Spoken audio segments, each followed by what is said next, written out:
What's up, everybody? This is Dale from Upstate Bets and DFS. I'm here with my partner Riaz, bringing you guys this 11-game slate on Friday for the NBA. So we got this 3:30 game here.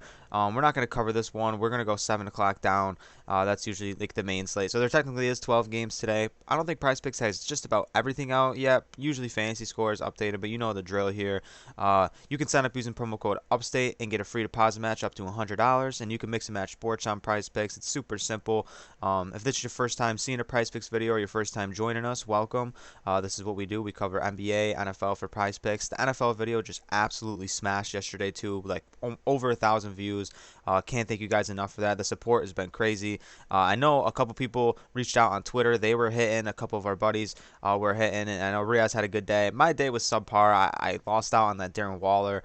He got hurt. Hawkinson left the game. He was a couple yards short, but Dalton smashed. I mean, obviously Josh Allen. I mean, that was a no-brainer.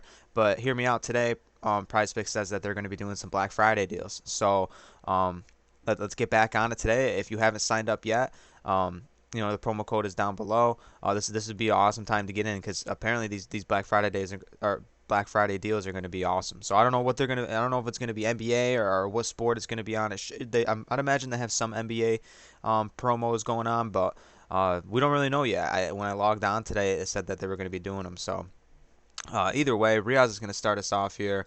You know the drill. Will go category by category, hop and end with fantasy score, and he'll start in the points. Yeah, definitely happy to be back on an NBA slate. I hope everyone had a great Thanksgiving and won some money on that Josh Allen promo. But start off here, I'm gonna go with Kyle Kuzma and the points. His line's sitting at 11.5. Love the matchup against OKC. He's averaging 13 points a game. He's actually been shooting the ball from three pretty well. Not as of late, but Kyle Kuzma's a guy who throughout his career really hasn't been in a spot where he's kind of the guy that helps out the superstar in Bradley Beal. So he's still trying to get used to what's going on, but uh, going against OKC is just perfect matchup for him. Even in a blowout, he's still going to see a bunch of minutes. And at 11 and a half, it just seems way too low for the production he has with Washington this year. Yeah. So what doesn't scare me about this pick is Washington should be on the blowout side of things. So Washington should be the team that's blowing them out, and that's very low for Kuzma, and a guy that's averaging less than that on the season. Been streaky this year. Usually gets a really good uptick when someone like Beal misses, but this is 11 and a half. He can get here any given night. He can hit three-pointers. Get to the line a little bit. So I like Kuzma here. I actually like someone else in that game too, and that's Brad Beal. So he's at 23 and a half, and I'm on him just because of the fact that Washington has been losing. They've lost like 5 out of their last 6, 4 of their last 5, something in there. They beat Miami by 3, so they've been in some close games. But we know Beal plays upwards of like 36, 37, 38 minutes. Not a guy that really gets into a lot of foul trouble, so you don't have to worry about it there. But takes a lot of shots in those high minute games. And like I was saying about this in the assist category last video. I think that he might take a couple steps back, kind of trying to dish the rock and start scoring. So him and Steph Curry were 1 and 2 last year in the league in scoring. We know what he can do as a player. He hasn't been shooting the ball great from deep this year, but we don't expect him to shoot 25% on the season from deep. We expect that to go up. So I think Beal's in a nice get right spot. They should destroy the OKC Thunder, especially with no Shea. So both of these guys should have a big part in that blowout if that happens. Without a doubt. I mean, we've been waiting for Bradley Beal to kind of step up this year and have a 30-point game, a 35 point game that we're just kind of used to seeing from him. And there's no better place than against this OKC team. And even if it doesn't blow out, that helps Kuzma and Bradley Beal in this game if it stays close. The last guy I want to talk about is Sabonis. I was on him a couple videos ago. Uh, he was a half a point short, which was just unfortunate. But back on him again at 15 and a half. He's in a great spot tonight. I mean, going against Toronto, this game should stay close. There's no real blowout factor in this game. Both teams seem to kind of be struggling a little bit this year, but when you get a guy like Sabonis who can stretch the field, get a bunch of putbacks, shooting almost 60% from the field, only 30% from three, we would kind of like to see that kind of uptick. But when he gets the ball rolling from three, his scoring is just endless. He could put up 30, 35 points. We haven't seen that yet this year, but 15.5 is a little too low for a guy who averages 18 points a game.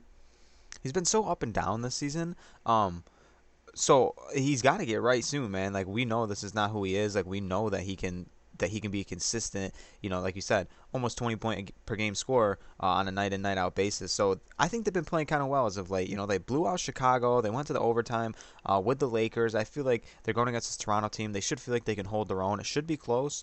And I think that Sabonis should play a big role in that being close. I know Indiana has some really good scores. But he's always been the focal point of this team. So I would like to see him here get over this, and I know he definitely could.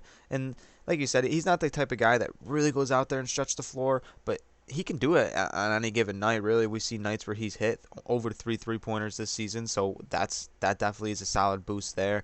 Um, but yeah, the minutes should be there. He should get a lot of usage, and like I said, they've been playing pretty well. But up and down season so far from Sabonis. But I like the over here on him. And then scrolling down, another guy that's kind of up here in the points category in terms of his line. I like Ja. I like Ja here because point guards have been playing wicked well against Atlanta this year. So obviously Trae Young doesn't really scare anyone on the defensive side of the ball. They play a lot. They play fast. Both these teams are going to be playing fast. I'm not sure what the total is on this game, but it's probably up there. But we saw Dejounte Murray have a really good game against this Atlanta team 2 nights ago. So I really like the matchup here for Ja. We've seen an incredible season from him so far, and you know his percentages are nice. He's almost 50% from the field, 35% from three. Doesn't take a lot of 3 pointers, but we've seen games where he's taken 10 so far, like which is promising. So if he can shoot the ball, get things rolling, but there's some games where he's putting up 30 shots, 30 shot attempts. And I know. Obviously, he's the main focal point on the offense. This game should stay close. Should be a really fun game to watch, and I really like Ja. The kind of the narrative, Ja and Trae just kind of going at each other. I really like the fact that this is just going to be such an up pace spot for both teams here. Both really young teams, run and gun. Just an awesome matchup for Morant. And like you kind of touched on, you could see Morant and Trey just go back and forth every other possession. It's going to be an awesome game to watch. And John likes games like this where he's playing somebody he knows in Trey Young. And this is definitely a spot where we could see him explode for 30, 35. No doubt. Is there anyone here in points that you want to talk about, or you want to go? No, we can go to rebounds.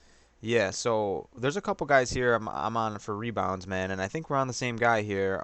The first guy we wanted to highlight, that's Montrezl Harrell. So his line's sitting at 8. I'd like for it to be, at a half, like 7.5. But 8 is cool, man. So if it could push here at 8, but as of lately, he's been killing the glass, man. Just absolutely killing the glass.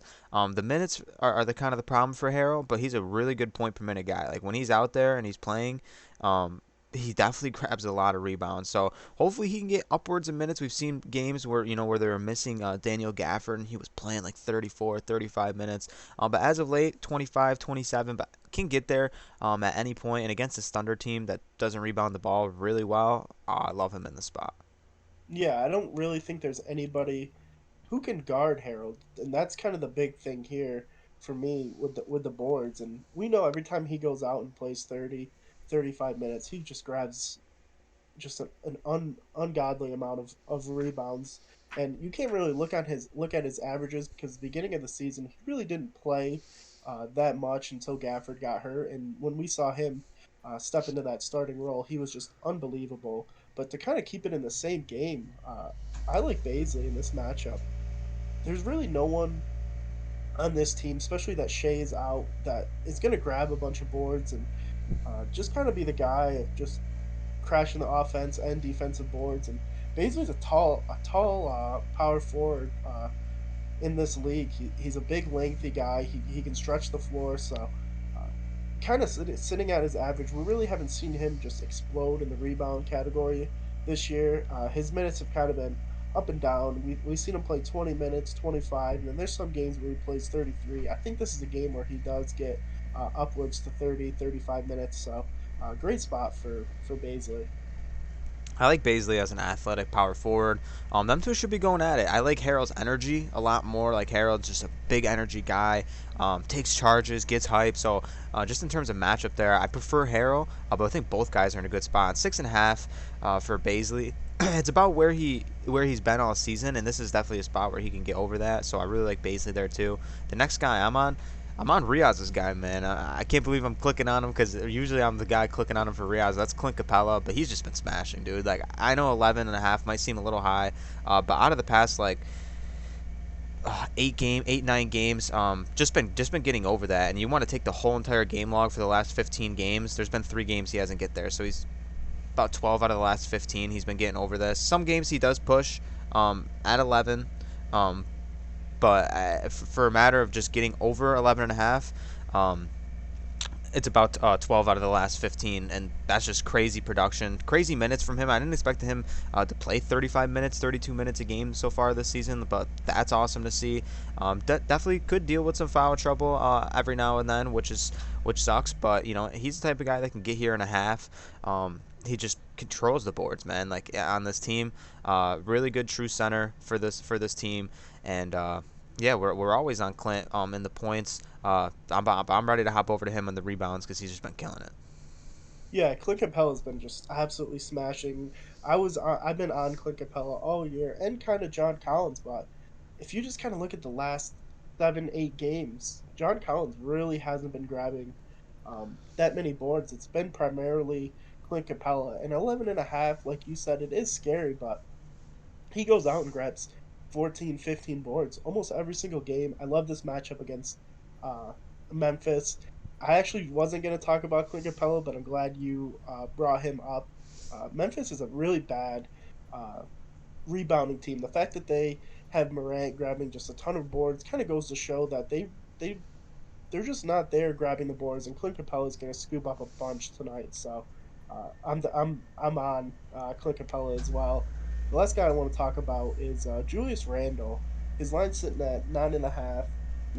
Love Julius Randle tonight against this Phoenix team. I think him and Aiton are just going to go back and forth. And as of late, we've kind of seen Julius Randle do what we thought he was going to do: score a bunch of points, grab 10, 15 boards a game, and it's kind of refreshing to see. New York's looked good this year. That kind of gives Randall a boost where they're not playing in any blowout games. He gets the run that he really should get. I mean, there's games where he's playing almost 40 minutes, and consistently he plays right around 32, 33 minutes. So great spot against Phoenix. I think he grabs uh, another 16 rebound game like he did against the Lakers. Yeah, no, Randall, he's been playing well so far this season. Hasn't really gotten there too much in the rebounds, but hopefully we can see some production like he did last year on the boards. Killed the glass last year, so like you said, him and Aiton should go back and forth. Aiton's a terrific rebounder too. He's at 11, but that line I'm not really on too much. I like 9.5 from Randall a lot more than Aiton's line. So 4 overs for us there. That's usually what we do. We take a lot of overs. That's just what the brain navigates to, man. The overs. They're fun to watch. They're fun to root for. But we'll hop over to assists. And for me, I don't really have anyone here. There's a lot of guys here to choose from. A couple guys I was like, like maybe, but I just didn't want to be like on someone sketchy here. But I know Riaz likes a couple guys.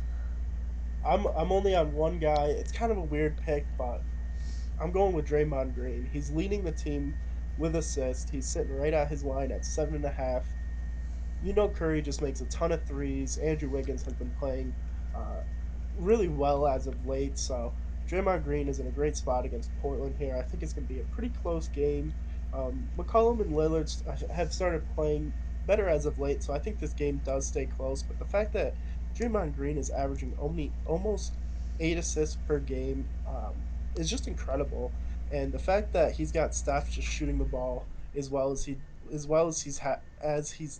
oh wow, the way Steph has been shooting as of late is just incredible.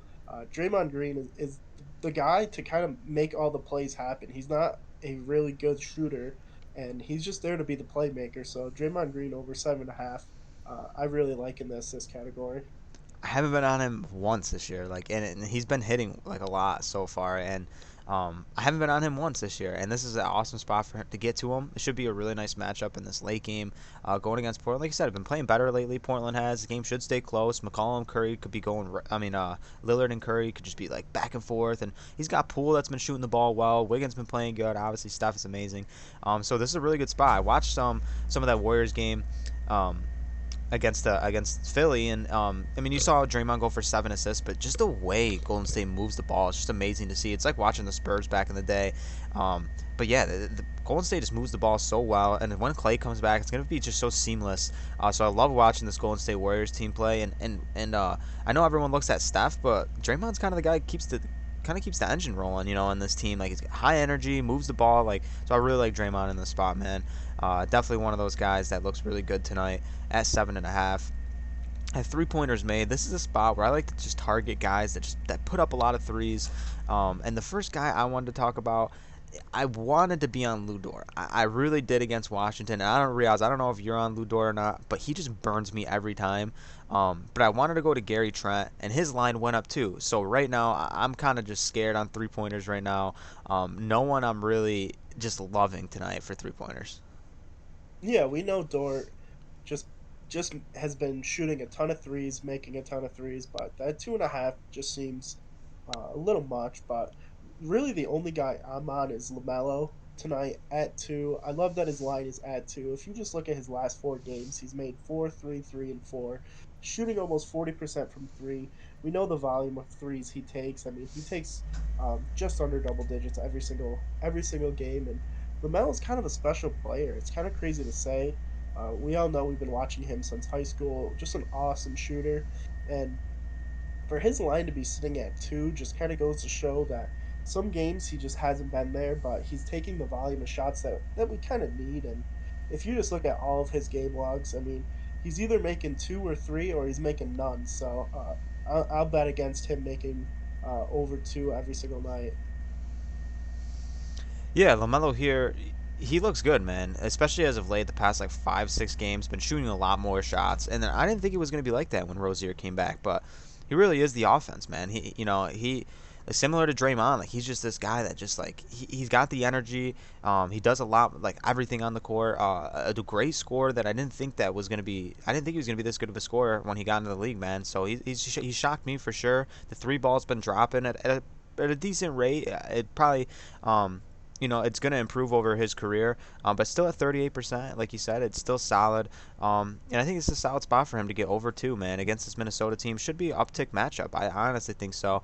But that's it for me on 3 pointers. If you got anybody else, No, let's kick it to fantasy score. yeah, go ahead. Yeah, I'm going to talk about somebody you talked on for rebounds, and that's Montrezl Harrell.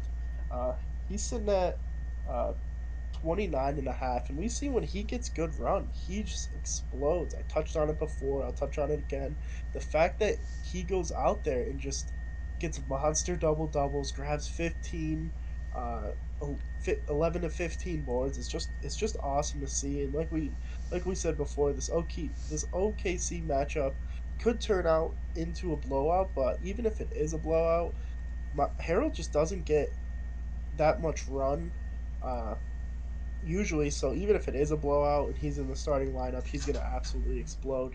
I could see him going for 40, 45 or fantasy score points tonight. Is there anyone else that you're on too? Because I was looking through.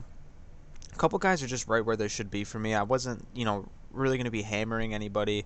The only guy that I'm really looking at here that looks good is that's LeBron, because we know what he can do on a night in night out basis. Going against a Sacramento team just should be an easy spot for LeBron to go for. Just go for like 30 real life points, and just the intangibles are amazing. For you could get a couple steals, a block. You could go out there and get a triple double. So LeBron at 39, definitely does seem just like really low. Yeah, way too low for LeBron, under 40. So, yeah, I do like LeBron in that spot. The last guy that I really like, I'm back on him. I was on from last video, and that's Wendell Carter Jr. I love the narrative, him going against his old team Chicago. Like I talked about last video, even if it's a bad game, Wendell Carter just finds a way to get a double double or close to a double double. But the big thing about Carter is he can step out, shoot the three. He's a monster center who could get a ton of blocks. Don't really love the matchup against Vucevic, but he is coming off injury.